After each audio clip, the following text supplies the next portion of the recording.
Perkenalkan, nama saya Iwan Himbel Bekak. Saya adalah guru bahasa Inggris di UPTD SMPN Probur yang mengajar pada kelas 7.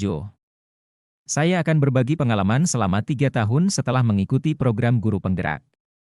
Di sini saya menceritakan pengalaman dalam menerapkan nilai dan peran guru penggerak di sekolah. Berikut nilai-nilai dan peran guru penggerak. A. Nilai guru penggerak. 1. Berpihak pada murid.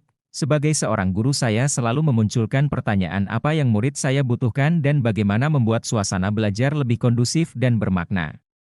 Dari pertanyaan tersebut, saya melakukan diagnosa terlebih dahulu sehingga bisa merancang kegiatan belajar dengan strategi yang bisa membuat murid lebih antusias. Sebagai contoh, dalam kegiatan belajar mengajar biasanya saya selalu memaparkan materi menggunakan PowerPoint dan menyiapkan game menggunakan Wordwall. Selain itu, saya juga selalu melakukan ice breaking sebelum memulai kegiatan pembelajaran dan berdoa sebelum dan sesudah KBM. 2. Reflektif. Pada kegiatan reflektif, saya selalu melakukannya di akhir dari kegiatan pembelajaran. Biasanya saya selalu menanyakan kepuasan dan ketidakpuasan siswa selama proses KBM. Tujuan saya melakukan reflektif agar bisa memperbaiki dan merancang pembelajaran pada pertemuan selanjutnya lebih baik lagi. Sebagai contoh, jika ada siswa yang kurang paham dengan materi yang saya sampaikan, maka pada pertemuan selanjutnya saya akan merancang materi yang bisa mudah dipahami oleh siswa. 3. Mandiri. Pengembangan diri secara mandiri biasanya saya lakukan dengan mengikuti diklat online, menonton YouTube, mengunjungi PMM untuk melihat contoh desain pembelajaran sehingga melalui penelusuran tersebut saya bisa memperbaiki kekurangan saya. 4. Kolaboratif. Sebagai makhluk sosial, saya menyadari bahwa perlu adanya kolaborasi untuk saling melengkapi. Kolaborasi positif, saling percaya dan menghargai serta mengakui dan mengelola kekuatan serta perbedaan, maka setiap masalah yang kita hadapi dalam KBM bisa menemukan solusi jitu. Sebagai contoh, ketika saya melihat teman guru yang sedang mengajar dan siswa sangat antusias dalam proses KBM tersebut, maka saya akan menanyakan strategi dan metode yang digunakan oleh guru tersebut. Saya juga meminta bantuan guru tersebut untuk menuntun saya dalam merancang pembelajaran yang efektif, mudah dipahami, keaktifan siswa terlihat selama KBM dan tujuan pembelajaran bisa tercapai. 5. Inovatif. Di era 4.0 diperlukan guru yang inovatif. Tidak hanya memanfaatkan teknologi tapi juga mampu memberdayakan aset yang ada di sekitar sekolah.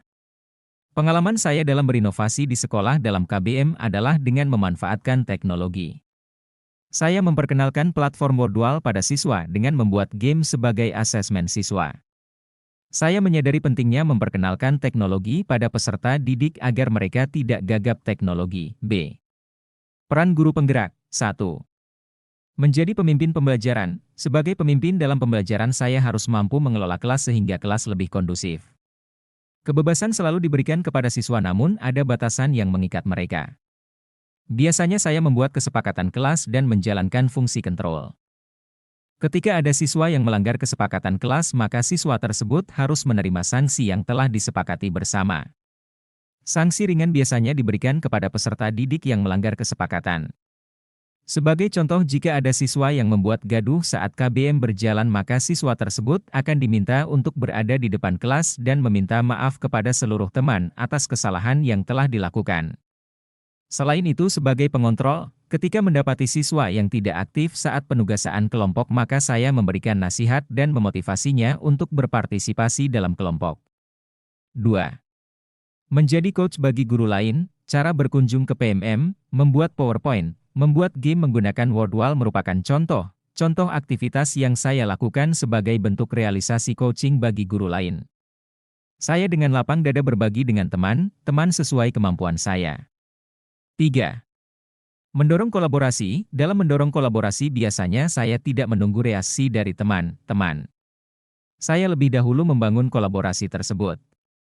Sebagai contoh, ketika saya tidak paham dengan membuat pengelolaan kinerja pada PMM, saya bertanya kepada teman-teman yang lebih paham. Selain itu, ketika membuat aksi nyata, kami bersama-sama berdiskusi tentang cara membuat aksi nyata. Di dalam KBM kami juga sering berbagi terkait metode dan strateginya. Hal lain yang pernah saya lakukan adalah pada kegiatan P5. Saat itu saya sebagai koordinator P5 sehingga saya mengajak teman-teman untuk merancang kegiatan yang tepat sehingga kegiatan kami bisa berhasil dengan baik. 4. Mewujudkan kepemimpinan murid. Untuk mewujudkan kepemimpinan murid, saya biasanya menerapkan pembelajaran dalam kelompok. Di dalam kelompok siswa diminta untuk bertanggung jawab atas kelompoknya. Siswa akan dibentuk dalam beberapa kelompok selanjutnya siswa tersebut diberikan tugas untuk dikerjakan bersama dan dipresentasikan di depan kelas. Mereka akan diminta untuk memainkan peran mereka sebagai ketua, sekretaris dan anggota serta mampu berkomunikasi dengan baik dengan memperhatikan etika. Mereka juga diminta untuk memahami diri sendiri dan orang lain bahwa setiap orang memiliki kelebihan dan kekurangan agar bisa saling melengkapi. 5. Menggerakkan komunitas praktis. Untuk menggerakkan komunitas praktis saya biasanya mulai dari diri, bergerak dengan berpegang pada komitmen agar komunitas yang dibuat tetap eksis.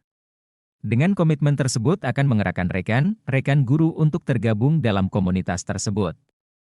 Kegiatan literasi di sekolah pada sore hari mampu menggerakkan rekan guru untuk turut berandil dalam komunitas tersebut sehingga kami mampu menggerakkan siswa baik SMP maupun SD yang tinggal di sekitar lingkungan sekolah bahkan yang jaraknya sedikit jauh dari sekolah.